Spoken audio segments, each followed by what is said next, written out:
Hey guys, welcome back to my channel. So I'm in a little different location today. I feel like the lighting is better on this side of my room other than that side, just because I'm like at an angle and the light can come in better than it just coming in from like the side of my face. So let me know if you like this setup a little better. Also, I apologize if you can hear vacuuming. My mother is cleaning right now and she's vacuuming, so sorry about that. So today I'm going to be doing a review of the new Maybelline Fit Me Matte and Poreless foundation.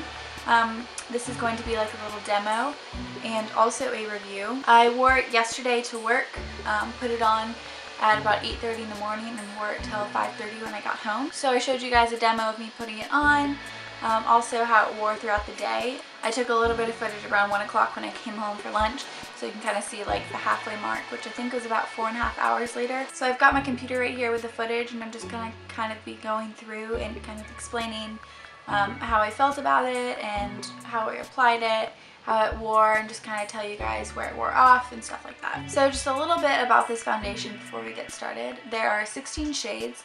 I picked mine up at Walmart and it was about $6. They have the display for all 16 shades, but the darkest two weren't in stock. And I'm not sure if that's because they're not stocking them or they were sold out. I got the lightest shade, which is 110 Porcelain. So the color numbers are the exact same as the original Fit Me, but they are different colors. I have the original Fit Me in 110 and then the Fit Me Matte and Poreless. As you can see, the original is much darker than the Matte and Poreless, which is really good because I cannot wear this foundation because it's too dark for me. But this is the perfect color. The original Fit Me has SPF 18, but the Matte and Poreless has no SPF. So if that's something that you're concerned about, I would not recommend getting this foundation unless you're going to be wearing a moisturizer or lotion that has SPF underneath.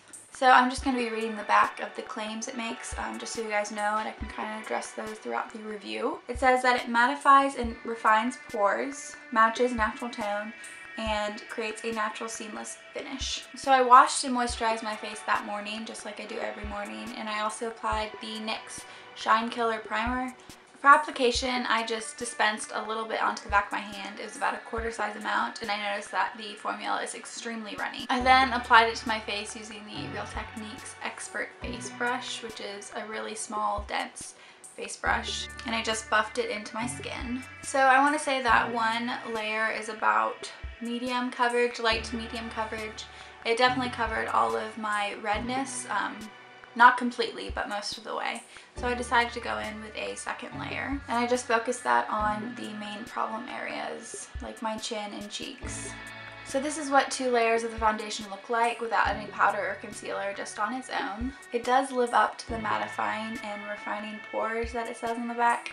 I really looked really matte, like I'd already put powder on, and my nose, this area right here, was completely poreless. It looked perfect. The match to my natural skin tone was really good too. So then I just finished up the rest of my makeup with some concealer. I used the Maybelline Age Rewind and a little bit of the Fit Me concealer. And then to set it, I used the Rimmel Stay Matte pressed powder. So when I came home for lunch, I noticed that it was a little shiny right around my nostrils, and it kind of collected.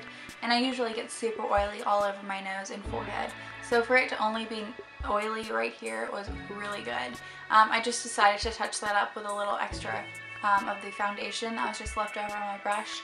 I didn't put any extra powder on. So at 5:30 when I came home from work, my entire face was oily in the areas that usually is oily, which is my T-zone. My cheeks and stuff had stayed pretty matte, but the foundation had worn away kind of all over. The lighting in this clip is pretty harsh because it was a stormy day, and so it already looked like it was night outside, even though it was only 5:30. So I had to use my little mirror with a light to illuminate my face. The foundation had kind of worn away around my cheeks and forehead, which kind of made my surface redness show through. It doesn't claim to be a long-lasting foundation, so I'd say that about 5 or 6 hours is about the amount of time that it lasts, which is pretty good for your average not long-lasting foundation. So overall, I'm pretty happy with this foundation. For $6, it's a great deal. I'm not sure I'm going to be settling on this for my drugstore matte foundation. I'm going to try out a few more before I go back and repurchase this, just to see if there's anything else on the market that I like better. I definitely recommend picking this up if you're looking for a matte foundation and not so concerned about long wear.